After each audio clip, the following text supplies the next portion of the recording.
Hello everyone, कैसे हैं आप सब। आई होप आप सब बहुत अच्छे होंगे। तो जैसा कि आप सब जानते हैं, हम क्लास 7 का साइंस का चैप्टर नंबर 7 कर रहे हैं, जिसका नाम है मौसम, जलवायु तथा जलवायु के अनुरूप जंतुओं द्वारा अनुकूलन। तो इस चैप्टर का क्या निचोड़ है, क्या मीनिंग है, इसको हम इस चैप्टर के फर्स्ट पार्ट में अच्छे से कवर कर चुके हैं। यदि आपने इस चैप्टर का फर्स्ट पार्ट नहीं देखा है तो आप जाकर देख सकते हैं। इस वीडियो के अंदर हम पढ़ेंगे जलवायु और अनुकूलन के बारे में। तो देखो, जलवायु और अनुकूलन से मतलब क्या है कि अलग अलग स्थान पर जो जलवायु होती है वो अलग अलग तरह की होती है, और अनुकूलन का मतलब ये है कि जो अलग अलग तरह की जलवायु में जीव जंतु अपने आप को उस तरह की जलवायु में रहने लायक बनाते हैं, या उनके अंदर इस तरह के गुण होते हैं या फीचर्स होते हैं, क्वालिटीज़ होती हैं जो उनको उस तरह की जलवायु में रहने लायक बनाती हैं, उसे कहते हैं अनुकूलन।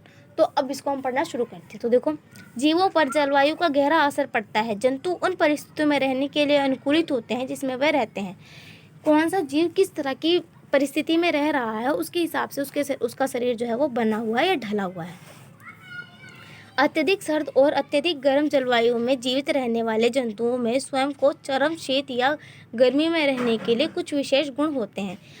कोई जीव बहुत ज़्यादा ठंडी जगह पर रह रहा है या कोई जीव बहुत ज़्यादा गर्म जगह पर रह रहा है, तो उस हिसाब से उसका शरीर जो है वो बना हुआ है, या उसके अंदर उस तरह के कुछ गुण हैं जो उसको बहुत ज़्यादा गर्मी में रहने लायक या जीवन संभव बनाते हैं उसका, या उसको बहुत ज़्यादा सर्दी में उसका जीवन जो है वो संभव बनाते हैं।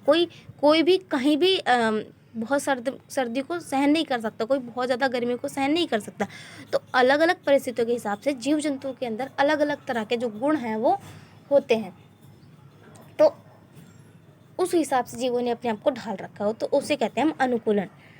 जंतुओं के जलवायु परिस्थितियों के लिए अनुकूलन के उदाहरण के रूप में हम केवल दो उदाहरण पढ़ेंगे। एक जो है ध्रुवीय क्षेत्रों में रहने वाले जीव जंतु, और एक है उष्णकटिबंधीय क्षेत्रों में वर्षा वनों में रहने वाले कुछ जीव जंतु। इनको हम बहुत डिटेल में पढ़ने वाले हैं। आगे दो टॉपिक रहेंगे, ध्रुवीय क्षेत्रों में रहने, ये आप इसको थोड़ा सा इग्नोर करना, मैं यहाँ पे फ्लूइड लगाना भूल गई।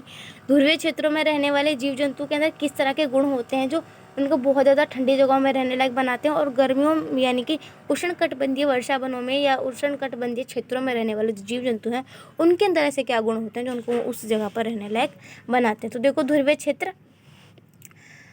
क्षेत्रों के समीप स्थित होते हैं। ध्रुवों के जो ध्रुवीय क्षेत्र होते हैं वो ध्रुवों के जो अर्थ होता है ना, अर्थ का जो पोल्स होते हैं ऊपर, जैसे कि गोला है हमारा अर्थ, ओवल शेप है ना हमारे अर्थ, जो ऊपर वाला टॉप वाला और जो नीचे वाला बॉटम है, वहाँ पर जो उसको कहते हैं ध्रुव।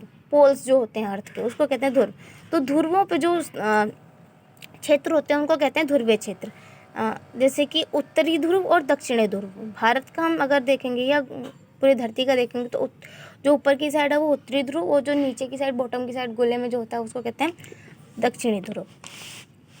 ध्रुवीय क्षेत्रों के कुछ परिचित देश जैसे कि Canada, Greenland, Iceland, Norway, Sweden, Finland तथा अमेरिका में अलास्का और रूस के साइबेरियाई क्षेत्र, ये कुछ एग्जाम्पल्स दिए हैं। आपको इसमें से जो ज़्यादा आसान लगते हैं आप उनको याद कर सकते हैं। ध्रुवीय क्षेत्रों के कुछ उदाहरण आप याद कर सकते हैं, जैसे कि कनाडा, ग्रीनलैंड, आइसलैंड, स्वीडन। कुछ इजी नाम जो आपको याद हों वो आप याद कर सकते हैं कि ध्रुवीय क्षेत्रों के अंदर कौन कौन से जो देश हैं वो आते हैं। उष्णकटिबंधीय वर्षा वन के अंदर कुछ क्षेत्र देखो कौन से हैं। सबसे पहले इसके अंदर है Bharat, Malaysia, Indonesia, Brazil, Congo, Nigeria जैसे देशों में उष्णकटिबंधीय वर्षावन पाए जाते हैं। जो भारत है, हम सब जानते हैं, भारत के अंदर ज़्यादातर क्या रहती है, गर्मी रहती है। 2-3 महीनों के लिए जो होती है वो सर्दी आती है, लेकिन वो भी बहुत कम टाइम के लिए आती है। लेकिन जो अगर हम ग्रीनलैंड, आइसलैंड, अमेरिका जैसे देशों को देखें तो वहाँ पर मोस्टली जो टाइम है जो साल का, उसमें क्या रहती है, ठंडी रहती है, बर्फ़ ही जमी रहती है वहाँ पर देखे तो ये सारे क्या हैं, उष्णकटिबंधीय वर्षा वाले क्षेत्र हैं जहाँ पर साल के कई सारे दिनों में क्या रहती है, गर्मी रहती है। सर्दी भी आती है पर बहुत कम टाइम के लिए। तो कहाँ पर कितने टाइम के लिए सर्दी, कितने टाइम के लिए गर्मी रहती है, उसके हिसाब से ही क्षेत्रों को बांटा गया है। अब देखो, ध्रुवीय क्षेत्र के बारे में हम अच्छे से पढ़ते हैं। ध्रुवीय क्षेत्रों में चरम जलवायु पाई जाती है। चरम जलवायु मतलब कि जितनी ज़्यादा ठंडी जलवायु दुनिया में हो सकती है उतनी ज़्यादा ठंडी जलवायु यहाँ पर पाई जाती है ध्रुवों पे, पोल्स पे।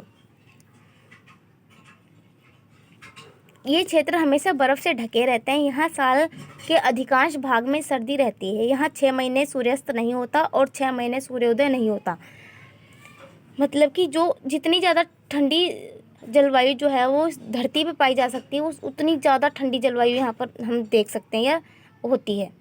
कहाँ पर? पोल्स पे या ध्रुवीय क्षेत्रों पे। और जो यहाँ के जो क्षेत्र हैं वो हमेशा बर्फ़ से ढके रहते हैं और 6 महीना यहाँ पर दिन रहता है, 6 महीना रात रहती है। यानी कि 6 महीना सूर्य अस्त नहीं होता, यानी कि सूरज डूबता नहीं, और 6 महीना सूरज निकलता नहीं। तो ये बोला कि 6 महीने सूर्य अस्त नहीं होता या 6 महीने सूर्य उदय नहीं होता, यानी कि 6 महीने दिन रहता है, 6 महीने रात रहती है। आप इसको सिंपल ऐसे समझ सकते हैं। सर्दियों में तापमान -37 डिग्री सेल्सियस तक हो जाता है। यहाँ रहने वाले इन चरम स्थितियों में रहने वाले जीव जो होते हैं वो अनुकूलित हो जाते हैं।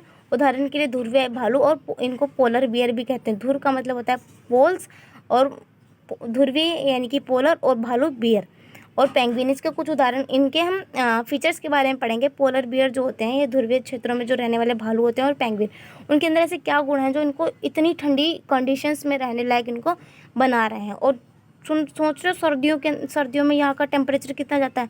-37 डिग्री सेल्सियस, जबकि 0 डिग्री सेल्सियस पे तो क्या होती है? बर्फ़ जम जाती है। उसके भी कितने गुना ठंडा होता है यहाँ पर ध्रुवों पे, माइनस में जाता है, वो भी 37 डिग्री सेल्सियस। कितना ठंडा होगा सोचो। अब देखो ध्रुवीय भालू के अंदर क्या ऐसे गुण हैं जो उसको ध्रुवीय क्षेत्रों में रहने लायक बनाते हैं। तो देखो, ध्रुवीय भालू के सारे शरीर पर सफ़ेद बाल या फर होते हैं, जिससे जो कि इसको बर्फ़ की सफ़ेद पृष्ठभूमि में आसानी से दिखाई ना दे या छुपा रहे। बर्फ़ सफ़ेद होती है और इसकी जो त्वचा होती है वो भी पूरी सफ़ेद होती है, जिसकी वजह से ये बर्फ़ में आसानी से छिपा रहता है। और जो इसके शिकारी जो जीव जंतु हैं जो इसका शिकार कर सकते हैं, उसको ये आसानी से दिखाई नहीं देता, यानी कि उसको छुपने में मदद करते हैं उसके सफ़ेद जो बाल होते हैं उसके ऊपर मोटे मोटे से। इसके शरीर पर बालों की 2 मोटी परतें होती हैं। ये सर्द मौसम में इन्हें गर्म रखती हैं। जो मोटी परतें होती हैं वो इसकी जो हीट है उसके बॉडी के अंदर ही रखती हैं, ताकि इसको बाहर से जो है सर्दी ना लगे। कोई आग तो कुछ और तो ये कर नहीं सकता, तो नेचर ने इसको इस तरीके से बनाया कि किसी ना किसी तरीके से ये अपने आप को ठंड से बचा ले। तो बालों की मोटी परत होती है जो इसको सर्दी से बचा के रखती है। और इसके अंदर जो होती है त्वचा के नीचे वसा की एक परत होती है जो शरीर को सर्दी से बचाती है। फैट की लेयर्स होती हैं काफ़ी, मतलब स्किन के नीचे फैट की लेयर्स होती हैं जो इसको सर्दी से बचाने में मदद करती हैं। इसके सूंघने की शक्ति बहुत तेज़ होती है, जो कि इसे अपना शिकार ढूंढने में मदद करती है। देखो, खुद तो इसका कोई शिकार ना करे, इसलिए नेचर ने इसको सफ़ेद फर दिए ताकि ये बर्फ़ में छुपा रहे और कोई इसका शिकार ना कर पाए। लेकिन ये किसी का शिकार करे, इसको भी तो भोजन चाहिए, ये किसी का शिकार करे, इसलिए इसको क्या दिया नेचर ने? खूब तेज़, ये मतलब कहीं से भी छोटी से छोटी चीज़ को भी सूंघ सकता है, कैसी भी तरह की चीज़ को वो सूंघ सकता है। तो बहुत तेज़ सूंघने की शक्ति होती है इसका, जिससे इसको क्या होता है? शिकार ढूंढने में सहायता मिलती है। सूंघने की शक्ति को घ्राण शक्ति, यानी कि जो नाक होता है उसके अंदर हमारे ग्राहियाँ होती हैं 5 तरह की, और नाक के अंदर होती हैं घ्राण ग्राहियाँ जो कि सूंघने में मदद करती हैं। भालुओं के मुड़े हुए लंबे और पैने नुकीले जो पंजे होते हैं, नाखून होते हैं, यहाँ नाखून जो होते हैं वो इनको आसानी से बर्फ़ में चलने में मदद करते हैं। लंबे लंबे नाखून होते हैं और एक थोड़े से टेढ़े से होते हैं, जिसको बर्फ़ के अंदर जब ये पंजा रखते हैं तो इनको आसानी से बर्फ़ में इनका पैर जो है वो धंस जाता है, जिससे फिसलते नहीं है। तो इनको इस तरीके से नेचर ने बनाया कि सफ़ेद रंग के होते हैं, बालों की मोटी परत होती है, वसा की मोटी परत होती है, सूंघने की शक्ति तेज़ होती है इनकी, और लंबे लंबे मोटे मोटे नाखून होते हैं। तो इन सारी गुणों से नेचर ने इनको नवाजा ताकि अपने जीवन को आसानी से ध्रुवीय क्षेत्रों में जहाँ पर जीवन एकदम असंभव जैसा लगता है वहाँ पर ये जीवित भी रह सकते हैं। अब देखो पेंगुइन के अंदर भी कुछ सिमिलर से जो है फीचर्स हैं, क्योंकि ये भी ध्रुवीय क्षेत्र में सर्वाइव करने वाला एक एनिमल है। सफ़ेद जो ये होते हैं ये भी सफ़ेद रंग के होते हैं इनके ऊपर, ताकि ये बर्फ़ में आसानी से छुप सकें। इनकी त्वचा पर भी वसा की मोटी परत होती है, ये सब तो हमने इसमें देखा ही था। पेंगुइन झुंड में इकट्ठा होते हैं ताकि स्वयं को गर्म कर सके। जैसे कि हम यहाँ पर किताब में एक उदाहरण दे रखा था, जैसे कि हमारे घर में एक कमरा है, एक कमरे के अंदर हमारा पूरा परिवार रहता है, साथ में 2 परिवार रिश्तेदारों के भी आ गए, तो क्या होगा, एक ही कमरे के अंदर कितने सारे लोग जमा हो जाएंगे तो गर्मी बढ़ेगी ना, गर्मी बढ़ेगी। इस वजह से तो सांस लेने में भी दिक्कत होती है कभी कभी। तो जो पेंगुइन होते हैं वो भी अपने आप को उनका भी परिवार इकट्ठा होता है, झुंड बनाते हैं, सारे मिलके इकट्ठा होते हैं ताकि ये अपने आप को एक दूसरे के घर्षण से गर्म रख सकें, ताकि जब इकट्ठा होते हैं तब भी गर्मी का अनुभव करते हैं, तो गर्म रखने के लिए एक दूसरे को ये इकट्ठा होते हैं, ठीक है, झुंड बनाते हैं। ध्रुवीय भालू की तरह पेंगुइन भी अच्छे तैराक होते हैं, यानी कि पानी में ही तैर सकते हैं। और जो ध्रुवीय भालू है वो भी पानी में तैरने की कैपेबिलिटी रखता है। शरीर धारा रेखीय होता है, इनमें पैरों में जाल जैसा बना होता है जो कि इन्हें तैरने में सहायता करता है। जैसे बीच में वो लगी रहती है, पतली स्किन की लेयर्स लगी रहती हैं। तो ये सारी धारा रेखीय क्या होता है, ये हमने जो मछली की शेप होती है ना, जैसे कि उसका मुंह होता है वो पतला होता है, उसका जो पीठ वाला या पेट वाला भाग होता है वो थोड़ा सा मोटा होता है, उसके बाद फिर से पूंछ वाला भाग जो होता है वो पतला होता है, तो उस शेप को कहते हैं हम धारा रेखीय शेप, ठीक है। तो आज के लिए इतना ही, आगे का चैप्टर हम नेक्स्ट वीडियो में करेंगे। Thank you so much, bye bye.